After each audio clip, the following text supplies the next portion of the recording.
중국이 관세 합의를 위반했다라고 불만을 얘기했죠. 구체적으로는 90일간의 관세율 115%씩 인하하기로 했던 이 합의를 중국이 위반했다라고 했는데요.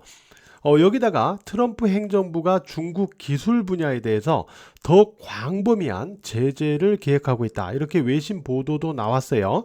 그러면서 미중 무역 갈등의 이 부분이 다시 재부각되는 그러한 측면이 있었는데요. 미국은 중국의 희토류 통제가 지속되고 있는 부분에 대해서 불만을 갖고 있는 것 같고요. 중국은 반도체 칩이나 이런 부분에 대한 수출 통제가 지속되고 있는 부분에 대해서 불만을 갖고 있는 것 같아요. 결국은 트럼프와 시진핑의 통화에서 다시 해결의 실마리를 찾아야 되겠죠. 워낙 미중 무역 갈등을 주도하고 있는 게 트럼프와 시진핑이라는 뚜렷한 그 두 인물이기 때문에 이 두 인물의 통화를 통해서 결국은 해결의 실마리를 찾을 수밖에 없다. 이렇게 볼 수 있는 거죠. 미국의 이 재무장관의 말에 유추를 해 보더라도 조만간에 트럼프와 시진핑의 통화가 이루어지지 않을까 이렇게 예상을 해 봅니다. 바로 이 부분을 통해서 어떤 결과가 나오는지를 봐야 되겠죠. 자, 미국의 연방법원이 트럼프의 상호관세 무효화 선언을 했죠. 이것도 이슈가 되고 있는데 아무래도 트럼프 측은 법원 판결 이후에요, 다른 관세 부과의 수단이 있다 라고 말을 하고 있지만은 아무래도 부담을 느끼겠죠. 결국 관세 협상이 조기에 타결되기를 원할 것이고요. 다른 국가는 이를 계기로 버티려는 그러한 모습도 나타날 수 있기 때문에 무엇보다도 미중 간의 무역 갈등의 타결 여부, 그리고 얼마나 신속하게 이 무역 합의가 타결될 수 있는지, 이 여부가 트럼프 정부에는 매우 중요한 그러한 사항이 될 겁니다.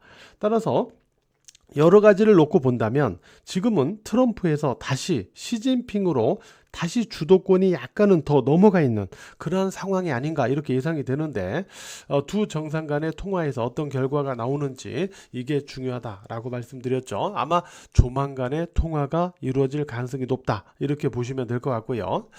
자, 그리고 내일 대선입니다. 내일 대선 투표일을 앞에 놓고 이제 내일 지나면 신정부가 탄생을 하게 되는데, 대선 이후에 차익 매물에 대한 우려감, 이런 부분이 또 나왔어요. 이거는 과거에 대선 이후에는 증시가 좀 빠졌던 이 부분을 염두에서 말을 하고 있는 것 같아요.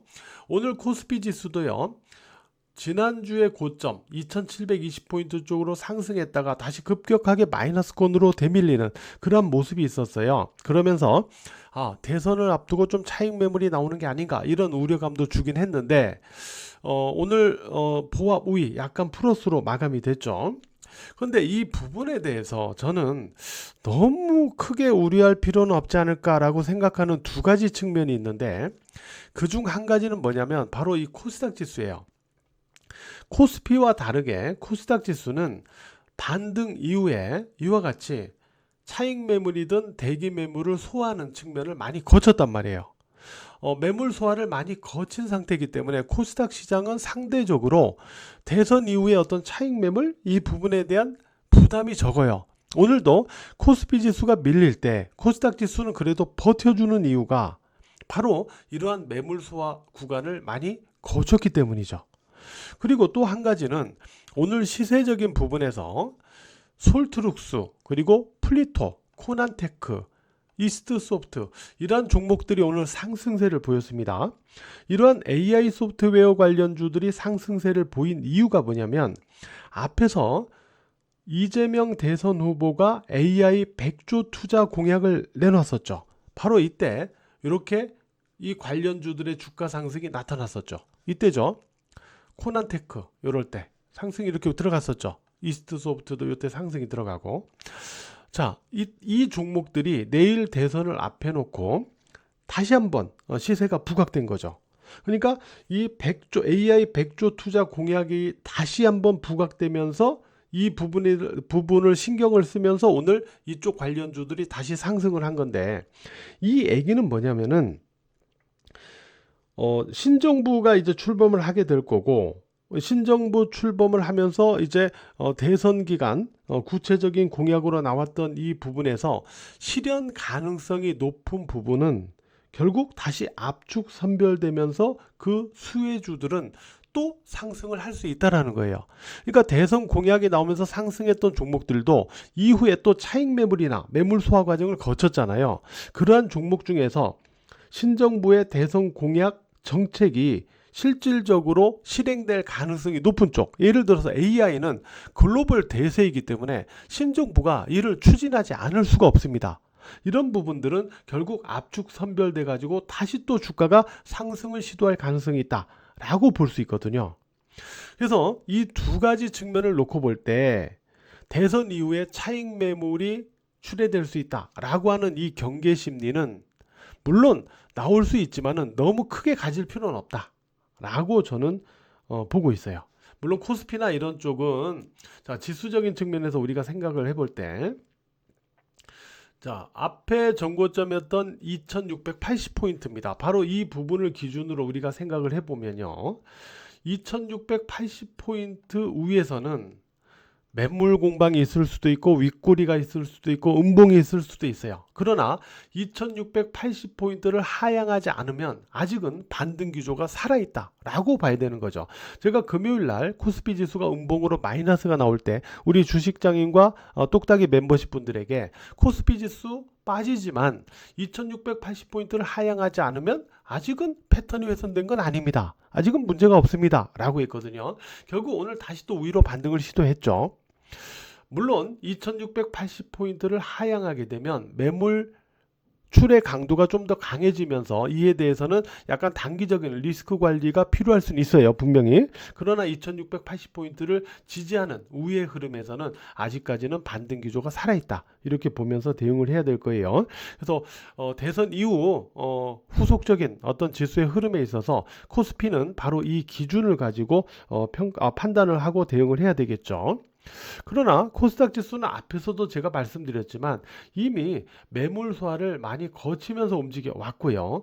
또한 코스닥 지수는 이 760포인트 위로 갈 자리가 있다라고 제가 말씀을 드려왔죠. 그리고 단기적으로는 5일 이평선을 지지하면서 5월 고점을 다시 돌파한다면 이쪽으로 흐름을 가져갈 수 있는 긍정적인 패턴이 계속 유지되는 겁니다 라고 제가 지난주 주식장인과 똑딱이 분들에게 말씀을 드려왔는데 오늘 그러한 흐름이 나타났잖아요. 따라서 오늘까지는 코스닥 지수가 이쪽으로 향해 갈 수 있는 어떤 패턴을 계속 갖고 있거든요.